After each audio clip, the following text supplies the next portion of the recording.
Hi students, after reviewing your last vocabulary quiz grades, it occurred to me that I may need to go over some better strategies on how to study for those vocabulary quizzes as well as how to find success on the quizzes themselves. It appeared that a lot of you, or what I assumed a lot of you, knew what the word meant, but only had the basic gist of how the word is used. And there were probably even more of you that knew what the word meant, knew how to use it, but didn't know how to use it in a sentence that clearly demonstrated its meaning. So I want to go through the types of sentences that I'm looking for, the types of sentences that actually demonstrate a word's meaning. You all had a chance to look at my scoring rubric for how I score those vocab quizzes. Let's see, here it is here. Yeah. Full credit is only given when the word is used appropriately and in such a way that its definition is obvious. No credit is given if the word is ambiguously used, meaning I could replace this word with another word with a completely different meaning and the sentence would still make perfect sense. Okay? This was the biggest problem I had. Sentences that I'm sure to you made sense, but to me, I could put a totally different word in there and your sentence would still make sense. So let's talk about what I mean by a sentence that makes its definition obvious. Let's go with the most missed word on the quiz, intuition, which is funny because we read an entire piece written by Emerson that basically defined what intuition was in the form of idealism. And Thoreau as well talked at great length about what intuition was. Yet most of you seem to equate intuition with experience.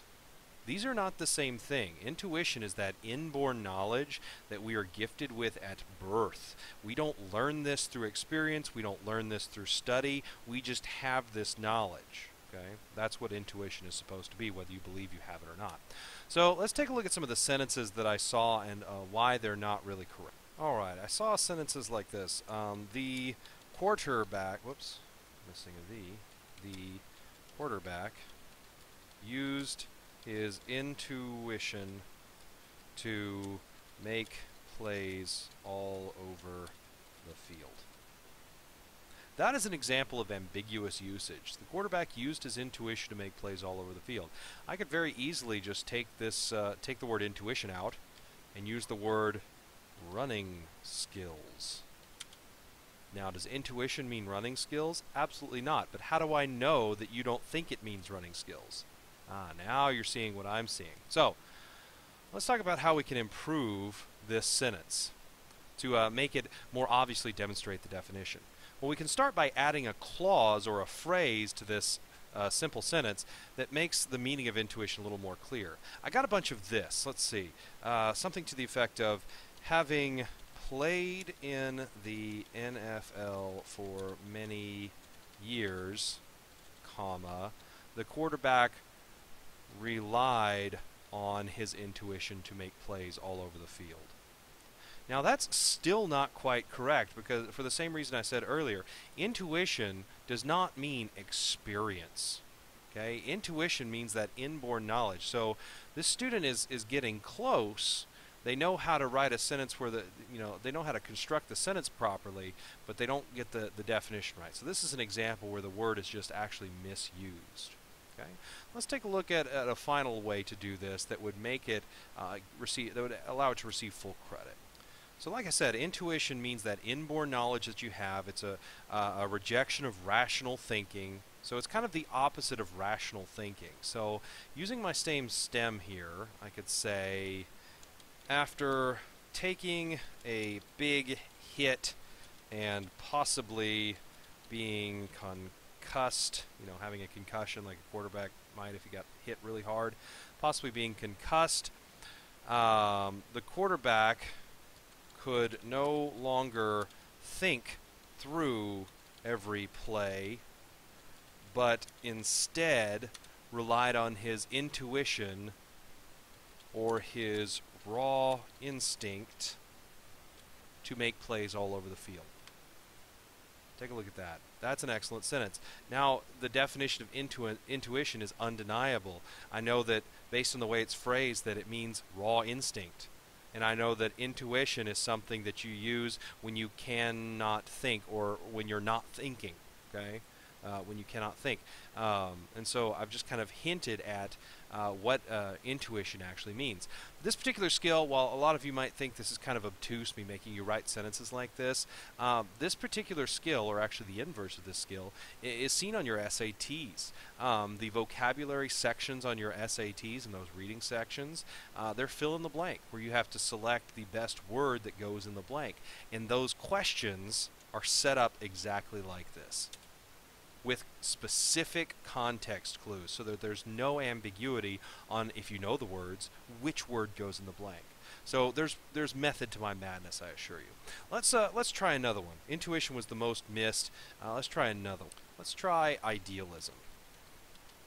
Yet another word that was frequently missed, yet we read an entire piece on idealism and what it meant and how it was different from materialism.